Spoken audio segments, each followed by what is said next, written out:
Para vocês que talvez tenham acompanhado desde o início o nosso caminhar no livro de Atos, eu quero lembrá-los que a semana passada olhamos e Paulo e Silas estavam no Hotel Ibis, lá em Filipos, e Deus mandou um terremoto para livrar eles daquele hotel. E o homem, Paulo, foi um dos homens mais inteligentes, mais cultos, mais educados da história. Então, sem dúvida, ele aprendeu a lição. E depois de escapar da prisão, ele voltou para uma ilha no Havaí e descansou o resto da sua vida, dizendo: eu já fiz a minha parte, eu já cumpri a cota, eu vou agora assistir televisão, eu vou descansar o resto da minha vida. E então já estamos prontos para ver como é que ele descansou. Capítulo 17 de Atos. Capítulo 17 de Atos, e nós vamos, daqui a uns instantes, pedir que o irmão Alexandre venha aqui para ler para nós esse trecho. Dá para projetar, vocês vão conseguir, ótimo. Então, não é um trecho longo, fiquem assentados em reverência à palavra de Deus, mas gostaria que vocês observem a consagração de Paulo e Silas e os outros, obviamente, da igreja daquele dia. Então, fiquem com suas Bíblias abertas ou podem seguir aqui hasta na frente, aqui também. Ótimo. Então, vamos acompanhar a leitura. Alexandre, se o irmão puder chegar agora. E ele é um dos que vem lá de Bragança Paulista, domingo após domingo, para louvar a Deus junto conosco. E eu pedi que ele lesse para nós. Então, Atos 17, pode chegar, irmão. Atos 17, versículos 1 até 15. Paulo e Silas passaram pelas cidades de Anfípolis e Apolônia e chegaram até Tessalônica, onde havia uma sinagoga. Conforme o seu costume, Paulo foi lá e nos 3 sábados seguintes falou sobre as Escrituras Sagradas com as pessoas que estavam ali na sinagoga. Paulo lhe explicava e provava que o Messias precisava sofrer e que depois de morrer tinha de ressuscitar. E ele dizia: este Jesus que estou anunciando a vocês é o Messias. Paulo e Silas conseguiram convencer disso algumas daquelas pessoas, as quais se ajuntaram a eles. Um grande número de não-judeus convertidos ao judaísmo e muitas senhoras da alta sociedade também se ajuntaram ao grupo. Mas os judeus ficaram com inveja. Eles foram buscar alguns homens maus entre os malandros das ruas e formaram um grupo de desordeiros. Estes fizeram muita confusão na cidade e atacaram a casa de Jasão, procurando Paulo e Silas a fim de os levar para o meio do povo. Mas, como não os encontraram, levaram à força Jasão e alguns outros irmãos até a presença das autoridades da cidade, gritando: aqueles homens têm provocado desordens em todos os lugares.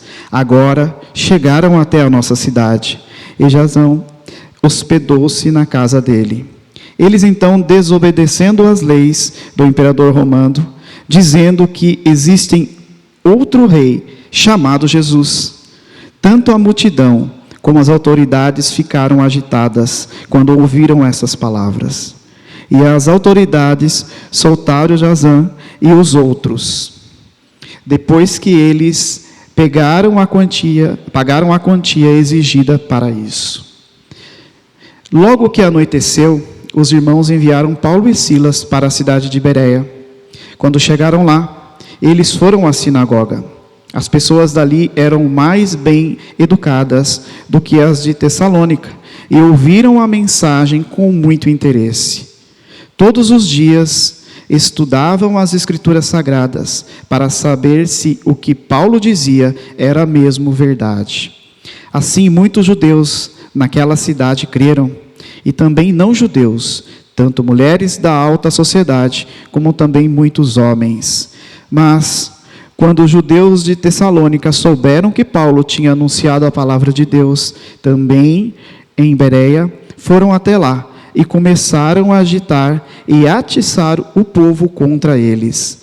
Então, os irmãos enviaram Paulo imediatamente para o litoral. Porém, Silas e Timóteo ficaram em Bereia. Os irmãos que protegiam Paulo o levavam até a cidade de Atenas. Depois voltaram a Bereia, levando um recado de Paulo. Ele pedia que Silas e Timóteo fosse encontrá-lo em Atenas o mais depressa possível. Esse homem, tão inteligente, sentiu que ele tinha uma obrigação, um chamado, uma missão. E ele continuou mesmo depois de oportunidades de dizer, basta. Eu vou desistir do Evangelho. Eu já fiz a minha parte, eu já cumpri o que Deus queria de mim, então agora eu vou deixar para os jovens. Ele tinha mais ou menos 62 anos de idade nesta altura. Não temos certeza, mas alguns calculam que ele tinha mais ou menos isso. Então, ele, depois de sair de Filipos, ele continuou a viagem. Pegou um carro, um jato, não sei como é que ele viajou. 160 quilômetros. Mais ou menos a distância de ida e volta a Campinas. Homem de 60 e poucos anos. E provavelmente eles demoraram uma semana fazendo esta viagem andando. Por quê? Porque um dia ele teve uma visão de Jesus Cristo que transformou a vida dele e o resto da sua vida. Na prisão ou fora da prisão, ele estava dizendo, eu quero que vocês conheçam, não numa religião, não numa ensinança diferente. Eu quero que vocês conheçam a Jesus Cristo, que transformou a minha vida e quer transformar a sua vida. Então, hoje de manhã, e vocês vão ter que aguentar este homem que está tentando aprender tecnologia aqui. Olha, eu não fiz nada e funcionou. Fantástico. Vamos ver, é para cá, ótimo. É um pouco pequeno. Vamos, bem. Vocês que gostam de geografia, e eu gosto, vocês podem ver ali o mar Mediterrâneo. E nós vamos agora ver se podemos puxar mais. É vocês que estão fazendo? Se é vocês, eu vou agradecer depois, viu? Então, deixem ali. E vocês podem ver e vamos ver se... Olha, Filipos, ali, obrigado. Filipos está ali. Eles viajaram de Filipos até Tessalônica, ali, e eu já mencionei que era mais ou menos 160 quilômetros. Lendo o que aconteceu em Tessalônica, obrigado, agora estou conseguindo. em Tessalônica, lendo o que tinha acontecido em Filipos, lendo o que ia acontecer, ou aconteceu em Bereia, lendo o que aconteceu em cada lugar, a gente observa que eles acreditavam no Evangelho. Eles não foram de um lugar e disseram, olha, nós vamos mudar para vocês. Porque vocês têm aqui umas ideias diferentes, então esqueçam desse Jesus Cristo. Se vocês querem aceitar de uma outra forma, fiquem à vontade. Os que estudam religião chamam de sincretismo. E vamos misturando, vamos acrescentando, vamos esquecendo, mas em cada lugar. Podemos ver, e parece que foi, alguns iam dizer, o filme se repetiu. Eles iam onde? Esconderam-se, eles foram para a sinagoga. Eles foram atrás de pessoas que estavam interessados em conhecer a Deus. E eles foram lá e eles abriram o jogo e falaram, vocês têm razão. E queremos que vocês entendam que Jesus Cristo é aquele Messias que vocês estão procurando. E eles repetiram a mensagem, até eles foram presos mais uma vez, ou expulsos da cidade e foram para o próximo lugar. E não era que eles não entendiam, eles entendiam perfeitamente o que ia acontecer. E finalmente o povo falou, estes homens chegaram aqui como revolucionários, homens que estão mudando o nosso mundo. E eu creio que Paulo teria dito, glória a Deus, captaram, entenderam, a ficha caiu, estamos aqui para transformar o ser humano. Estamos aqui para transformar a sociedade. Então, eles foram para esses lugares e pregaram a mensagem. Eu não vou repetir, já temos ouvido através deste estudo de Atos a mensagem. Mas eu gostaria hoje encerrar daqui um pouquinho esta mensagem com uma pergunta para cada um de nós.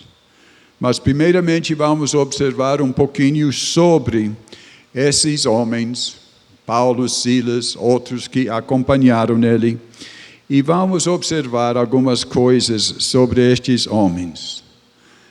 Estes homens entenderam que há coisas do passado, das nossas vidas, que podemos e devemos esquecer.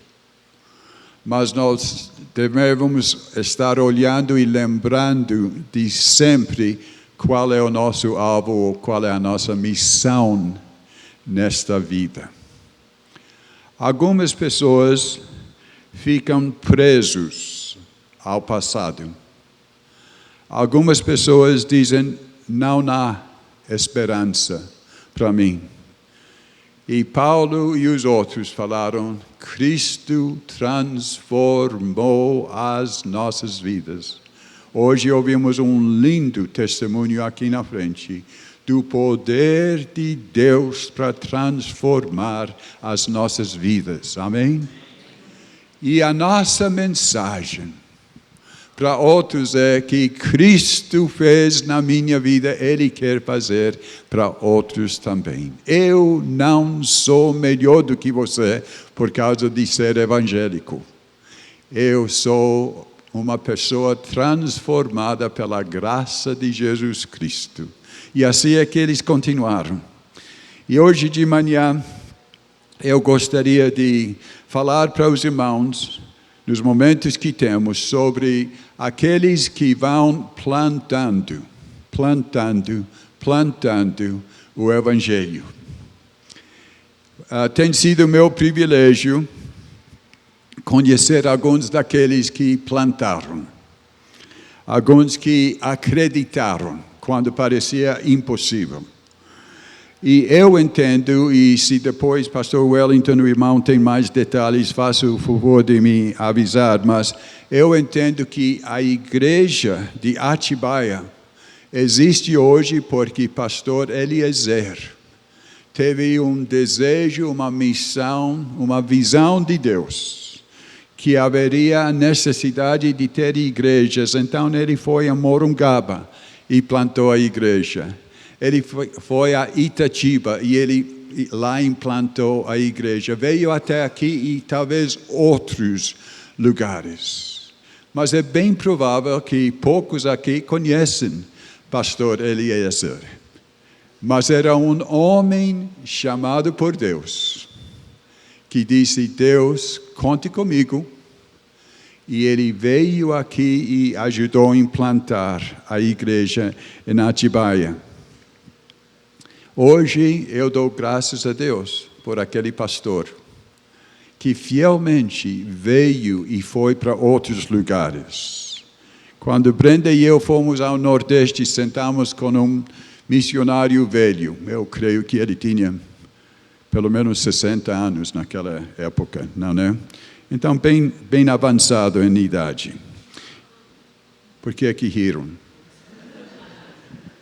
E o Bill falou, missionário batista, sentado lá na sala de estar da casa deles em João Pessoa, tentou nos passar informações que seriam úteis para nós. E ele falou: olha, vocês têm 3 criancinhas, eu vou lhes dar os endereços dos hospitais de João Pessoa. Boa dica.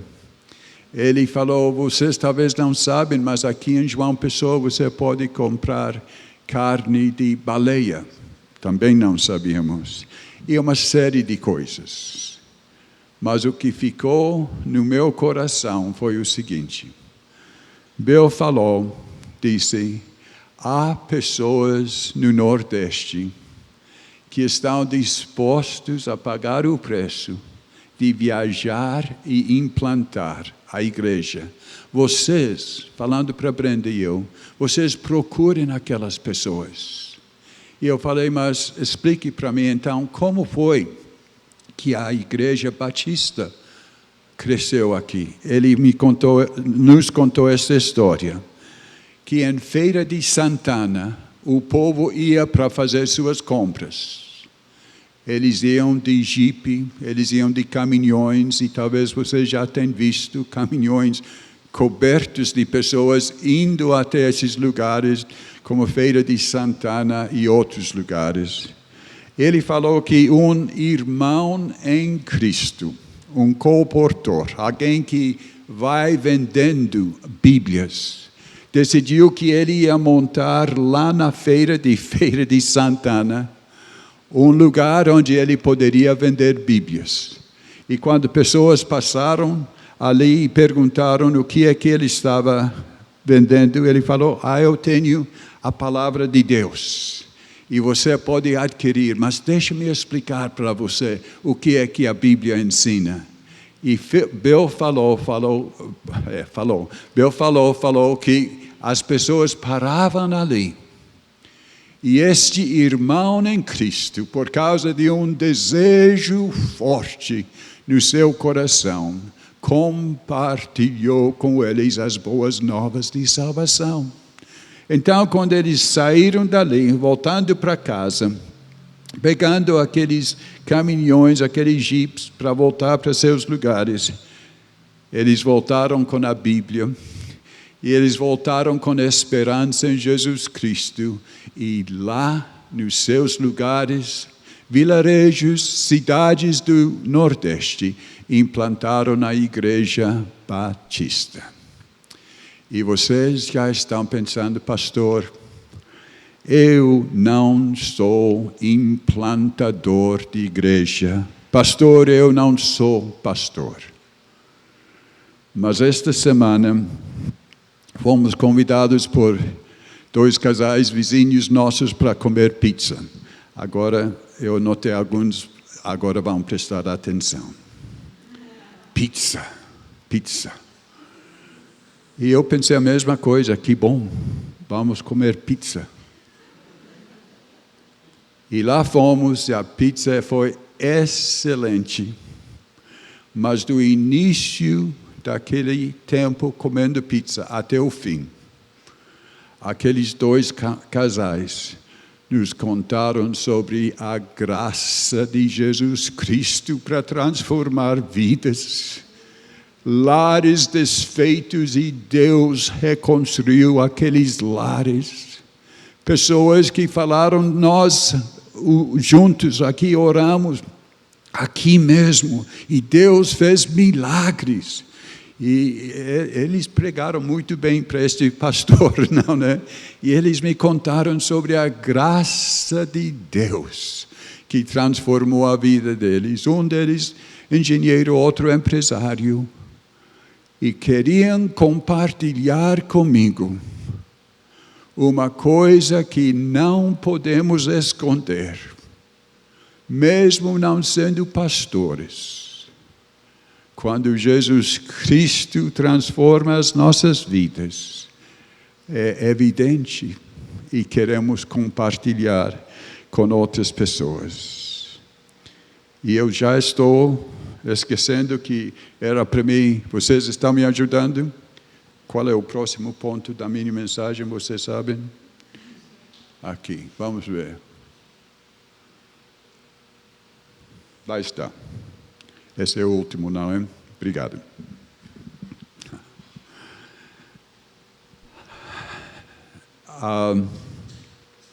Qual é a sua missão? Pastor, eu não sou pastor, não sou evangelista, eu nem gosto de subir ali e ter que ficar por trás do púlpito. Lembrem-se dos casais que eu mencionei hoje. Alguns, eu creio que pelo menos um deles diria, eu não quero ir por trás do púlpito. Mas eles queriam compartilhar conosco, lá comendo pizza, do que Jesus Cristo tinha feito na vida deles. E querendo hoje pegar o que temos ouvido até agora do livro de Atos dos Apóstolos, e especialmente este capítulo 17. Eu quero lhes perguntar hoje de manhã, qual é a missão que Deus tem para a sua vida? A desculpa é, pastor, não sou evangelista, não sou missionário. Qual é a missão que Deus tem para a sua vida? Pastor, eu tenho medo de estar na frente de pessoas. Qual é a missão? Cansaram de ouvir a pergunta? Qual é a missão que Deus tem para a sua vida? E a missão que Deus tem para a sua vida não termina quando você chega aos 60 anos. Ou a missão que Deus tem para as nossas vidas não para quando a gente enfrenta momentos de provação e dificuldade. A missão que Deus tem para nós é para a vida toda. E a missão é para a honra e glória dEle. Não é para nossa projeção. Não é para nós podermos dizer, olha, fizeram um filme, escreveram um livro sobre o que eu fiz. A missão que Deus tem para nós é para a honra e glória do Senhor. E você talvez diga com toda sinceridade, pastor, eu gostaria de aprender como descobrir a missão que Deus tem para mim. Eu gostaria de sugerir o seguinte: procure na Bíblia um trecho bíblico e você ore e você diga a Deus, eu entendo que esta é a missão que tu tens para mim. Se vocês não têm ainda, eu gostaria de sugerir um trecho bíblico que Deus me deu. E talvez Ele lhe dê outro trecho bíblico, mas Filipenses 3. E podemos projetar Filipenses 3. E eu vou começar lendo lá no versículo 3, de Filipenses 3, versículo 3. Pois nós que adoramos por meio do Espírito de Deus somos os verdadeiros circuncidados, os que cumpriram os requisitos da religião. Alegramo-nos no que Cristo Jesus fez por nós. Ouvimos esse testemunho do púlpito aqui hoje de manhã. Alegramo-nos do que Cristo fez por nós. Se vocês gostam de sublinhar, grifar na sua Bíblia, marque essa frase ali. Alegramo-nos no que Jesus Cristo fez por nós. Não colocamos nenhuma confiança nos esforços humanos, ainda que, se outros pensam de ter motivos para confiar por próprios esforços, eu teria ainda mais. Este é o Paulo falando. Fui circuncidado com 8 dias de vida, sou israelita de nascimento, de tribo de Benjamim, um verdadeiro hebreu, era membro dos fariseus, extremamente obediente à lei judaica, era tão zeloso que perseguia a igreja. E quanto à justiça, cumpria a lei com todo vigor. Versículos 7 e 10, se vocês querem gravar e colocar no espelho da sua casa como sua missão. Se você quer colocar lá no escritório, num quadro, mas veja nesta missão. Pensava que essas coisas eram valiosas, mas agora as considero insignificantes por causa de Cristo. Sim, todas as outras coisas são insignificantes comparadas ao ganho inestimável de conhecer a Cristo Jesus, meu Senhor. Por causa dele, deixei de lado todas as coisas e as considero menos que lixo, a fim de poder ganhar a Cristo e nele ser encontrado. Não conto mais com minha própria justiça, que vem da obediência à lei, mas sim com a justiça que vem pela fé em Cristo. Pois é com base na fé que Deus nos declarou justo. Agora, esta é a frase que eu tenho marcado ao longo da minha vida. Quero conhecer a Cristo e experimentar o grande poder que o ressuscitou. Quero sofrer com ele, participando da sua morte, para de alguma forma alcançar a ressurreição dos mortos. Se você não tem ainda um alvo, uma missão na vida, não existe melhor do que dizer: eu quero conhecer a Jesus Cristo. Eu quero ter intimidade com Ele e tornar Ele conhecido. Podemos voltar para agora esse último. A missão, da forma que eu entendo, é conhecer a Jesus Cristo e fazer Ele conhecido. Gostaram? É simples, é claro. Conhecer a Jesus Cristo e torná-lo conhecido por outros. Paulo viveu a vida toda, depois do seu encontro com Jesus Cristo, dizendo: eu quero conhecer a Cristo e torná-lo conhecido. Gostaria de convidar o grupo de louvor de volta, e espero que não peguei vocês de surpresa aqui, mas gostaria que a gente ficasse em pé uma vez que eles começarem a cantar, e vamos, muito bom, e já podem começar a ficar em pé, e vamos cantar como nosso testemunho hoje esta música de consagração. E se você está ainda relutando e pensando, pastor, eu não sou pastor, eu quero lembrá-los que Jesus Cristo nos capacita, o Espírito Santo nos capacita para viver vidas que talvez poucos vão conhecer, mas nós vamos exaltar a Jesus Cristo. Talvez o lugar onde você vai cumprir sua missão, poucos pastores poderiam chegar. Talvez o lugar onde Deus quer que você cumpra sua missão, nenhum pastor poderá ir, porque há alguns lugares, países do mundo, onde não permitem pastores, missionários a chegar. Mas alguém que entende de tecnologia pode chegar lá. E você vai dizer, eu estou aqui trabalhando, colocando pão na mesa através do meu emprego, mas a minha missão é exaltar a Jesus Cristo. Um desses membros, esses casais que eu mencionei há pouco, perguntei sobre os filhos deles.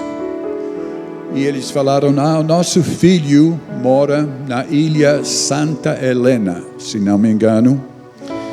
E ele falou que só tem 3.000 pessoas que moram naquela ilha que existe no meio do oceano entre a América do Sul e África.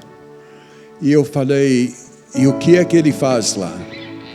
Bem, a esposa trabalha numa área científica e ele ajuda missionários à volta do mundo. Eu falei, mas ele viaja? Não, ele fica naquela ilha e ele está dando suporte para missionários em vários lugares do mundo através de tecnologia. E ele está lá cumprindo a missão que Deus deu para ele, sendo útil no reino de Deus, lá no meio do Oceano Atlântico, servindo e cumprindo a missão que Deus tem para ele. Temos aqui hoje alguns jovens que Deus vai usar vocês na área de medicina, na área de ensino. E talvez vocês nunca vão ocupar o púlpito, mas dia após dia, vocês vão dizer, a minha missão é de conhecer a Jesus Cristo e de torná-lo conhecido por outros. Vamos cantar junto com os irmãos e expressar a nossa consagração hoje de manhã, através desta música. E damos graças ao apóstolo Paulo, que não desistiu. Que nós sejamos fiéis na nossa geração, da mesma forma que o apóstolo Paulo, Silas e quantos outros foram fiéis. Nós queremos neste século, nesta geração, sermos fiéis. E que o teu amor e que a graça de Jesus Cristo e a capacitação do Espírito Santo estejam conosco hoje e para sempre. Amém. Amém.